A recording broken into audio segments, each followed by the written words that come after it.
beach ball on two teams has 4. Good grief, all the beach balls are coming out.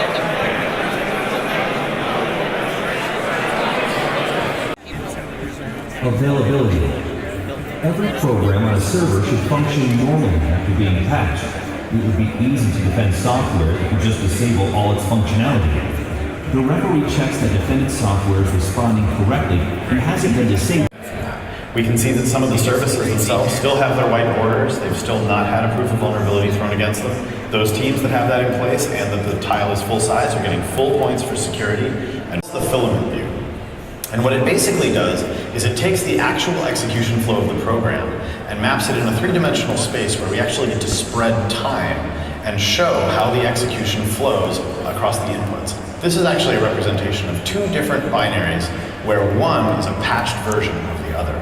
So the cool thing is this allows us to actually show divergence between 2 executions based on either input or modified binaries. So in this particular case, it actually allows us to fairly rapidly determine what's going on, where in this instance, one team has actually deployed a patched version of the binary.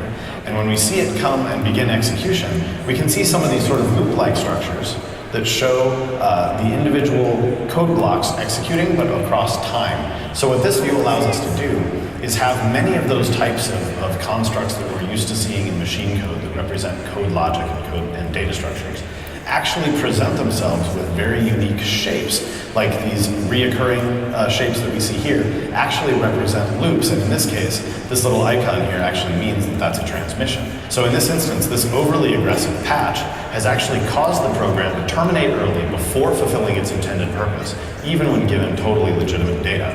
Whereas if we allow execution to continue, we can see that there was a lot more that was supposed to execute here, a lot more that was supposed to be done until we would normally execute the program. Many exchanges were meant to be had here, many sends and receives and processing of that input.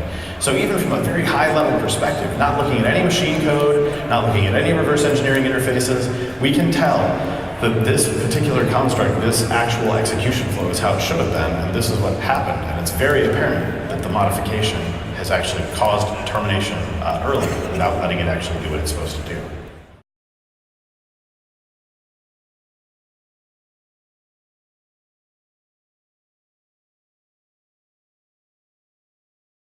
That massive pipe of data is getting funneled out and split out into these systems so that they can tabulate what's going on. Okay. So we have a reader view showing the scores for that particular round. Yep.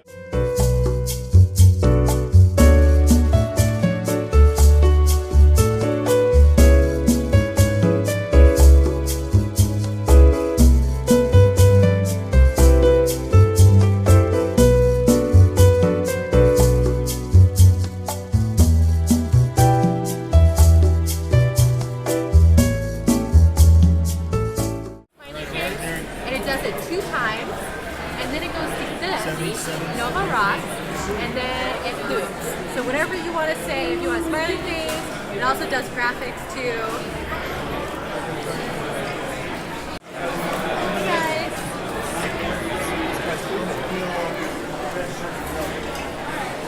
And just so you guys know,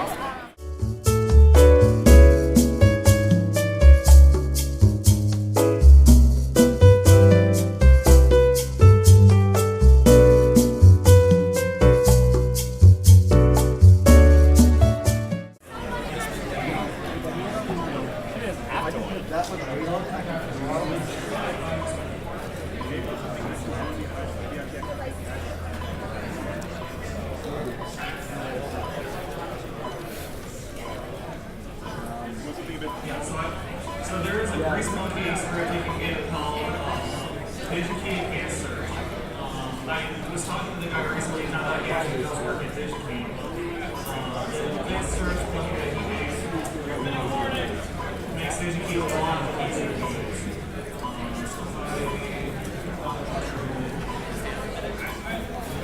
Back of the line!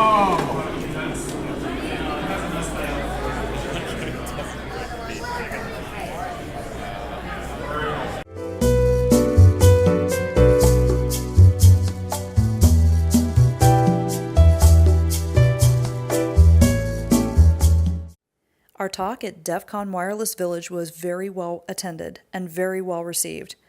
Skunkworks, Abraxas 3D, and TBD all represented Phase 4 on Saturday afternoon. We got the first speaking slot after the shock collar-equipped SDR dogfight contest. If the speaker names for this talk sound unfamiliar, it's because they are our not-so-secret hacker handles. Skunkworks is Paul KB5MU. I'm Abraxas 3D. And TBD is Steve Conklin. That handle literally is TBD because he hasn't told me his secret hacker handle yet. It's obviously highly classified. We talked fast about Phase 4 in our 20-minute time slot. The slides are in our GitHub repository. We emphasized the experimental possibilities and the fact that we were solving lots of problems and kicking them out to the community along the way. TBD announced the user-synchronous web app, which was a big highlight for me. If you haven't checked out the software yet, then please do. TBD, aka Steve Conklin, described it in an email to the Phase 4 ground mailing list. It's great. Other topics were authentication and authorization, generic stream encapsulation, and why a dual band feed is both challenging and useful. DEFCON Wireless Village is where SDR enthusiasts and signal freaks hang out. It has its own speaker track, its own competitions, and its own social events. In any other town, it would be a convention in its own right. It's also the go-to place for gearing up for the very successful DEFCON ham radio exam session. Seeing hardcore hackers that almost all have a problem with authority get probably the most oldest school toe-the-line type of license from the government, the FCC no less, is thoroughly entertaining.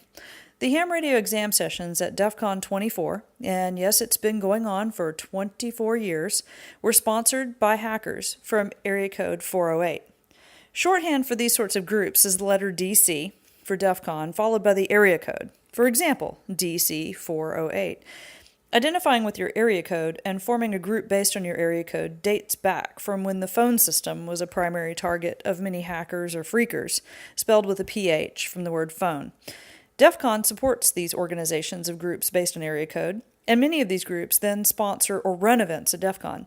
If you want to find out if you have a DEFCON group near you, then check out the link in the notes.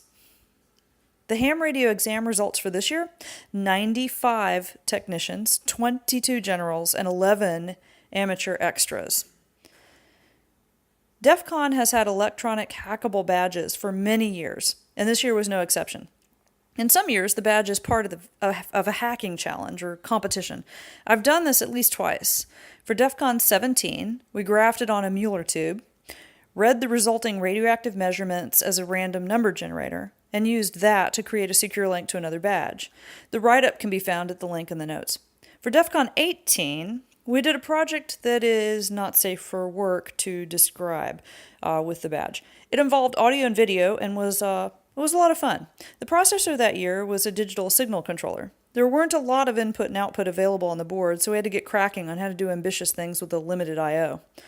Some years, such as for DEFCON 23 and 19, and most of the badges before 15, the badge was not electronic. For DEFCON 23, it was literally a 45 record. Yeah, you had to wear a white 45 record around your neck for like 5 days. So I drew a clock on mine and cosplayed as Flavo Flav. And guess who actually showed up at the hotel for photos? Yeah, Flavo Flav himself. These sorts of projects are representative of badge hacking efforts at DEFCON. If you choose to do the sort of activity or contest or challenge, then you are almost completely dedicated to this project for the duration of the convention. The payoff can be very big, as the winning team gets a coveted black badge, which gives DEFCON admission for life. Aside from the prize, the opportunity to hack with your friends in a Las Vegas hotel room turned into a lab is totally fun, and the mystery of what hardware will be on the badge isn't revealed until the convention. So you have to be flexible, bring your best guess, bring your tools, be able to come up with the right tools and equipment in short order. You have only a few days, and with so much else to do, the time flies by. In other years, like this year, 2016, the badge is indeed electronic, but the badge competition is a puzzle with clues either written on the badge or lanyard, or transmitted over a serial port when buttons are pressed, or found in the firmware itself. One year, a big clue was tucked away into unused memory. the competition does not involve any hardware hacking on the badge itself during these years. This past year, the Skull badge had a D2000 Intel processor, 8 buttons, and a serial port. Pretty simple, but your job as part of the DEFCON nation is to take that badge and do something cool with it. The possibilities are myriad. One could make a game controller or a drone controller or a forklift hijacker or whatever. So what does all of this have to do with amateur radio? Well, Steve, aka TBD, and me and Paul and a few others in the weeks since DEFCON have given some serious thought to making a Phase 4 badge project. This badge would be amateur radio capable, could serve as a really fun thing to take to amateur radio conventions, could be sold as a fundraiser, could allow you to contact others, yes, actual QSOs, and interact with others. It could be hackable or modifiable and could seriously provide additional functionality to radios that you might be interested in owning. We're in the early stages, but if you are interested in a Phase 4 ground sponsored amateur radio badge, then let me know, and we will exploit your skills and your money. We are going to need a couple $1,000s for this to get designed the right way. Competitions were completed. Big congratulations to Skunkworks, aka Paul, KB5MU, who completed the Hardware Hacking Village Reverse Engineering Challenge at this year's DEFCON. This consisted of showing up, standing in a long line, paying $2 for a bag of parts, soldering the parts together correctly, and figuring out at least 4 challenges. Once the circuit was up and running, an LED on the board blinked 4 times. With every challenge unlocked, the LED on the board would blink 1 less time. So when you solved the first challenge, it would blink 3 times, then 2, then 1, then it would stay lit. Paul won an Arduino Uno as a prize, along with DEFCON Street Cred, and had a lot of fun along the way. The circuit was a small PIC microcontroller with a tiny board with lots of extra traces to confuse the reversing how all the pins were connected. The first challenge involved cutting a trace that just so happened to be, you guessed it, under the chip. So how are your desoldering skills these days? Solderwick can be your friend. Other parts of the challenge involve ciphers, I2C, downloading the ROM, changing part of the disassembled code, and then reprogramming the chip. There was a Picket 3 station at the Hardware Hacking Village. If you're in the market for a Picket 3, then you have a moral obligation to watch these 2 YouTube videos we found. The links are in the notes. Watch them in order, otherwise it won't make sense.